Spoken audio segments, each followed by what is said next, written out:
Məsih'in adıyla her birinizi salamlayırıq. Sülh olsun evlərinizdə, eşiklərinizdə.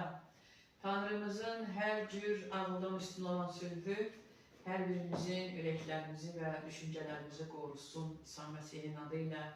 Amin, amin, amin. Hər biriniz Rəbbin evinə, Rəbbin xidmətinə, Tanrının məclisinə xoş gəlmişsiniz. Hər birinizi salamlayırıq. Hər birinizi Rəbbin sevgisiyle sevirik. Rəbb bizdən daha çok sevir hər birinizi. Bugün 7. gündür əziz dostlar. Şükürlər və izzətlər olsun. 1, 2, 3, 4, 5, 6 gün yaşadıq. Hər günü qarşıladıq Rəbbin lütfu altında. Həftənin birinci gündən tutmuş ta bugünəcən.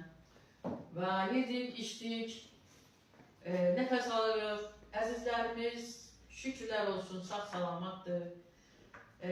Problemlərimiz olacaq. İsa da bizə söz verdi ki, qalib gələcəksiniz. Çünki mən qalib gəldim. Amma problem olacaq. Problem olmayacaq demədik. Niyə görə? Çünki biz dünyadayıq.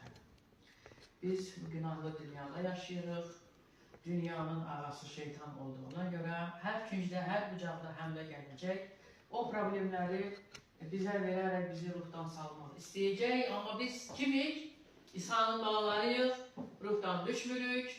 Rəbb bizə hər cür vəziyyətdə güc verir, qüvvət verir və kəlamı bilirik. Biz onun varisləriyik, onun kəlamının varisiyik, əziz dostlar, qalibiyyətinin varisiyik və kəlam ilə hər bir həmləni yox edici kimi. Efeslər kitabında ruhani silahlar var və o silahlar bizdə varsa, demək ki, biz qalib gələnlərdən İsa Məsih'in adıyla amin, amin, amin. Əziz dostlar, 7. günün böyük bir duası var, bunu bilirsiniz. 7. günün dirilmə gününün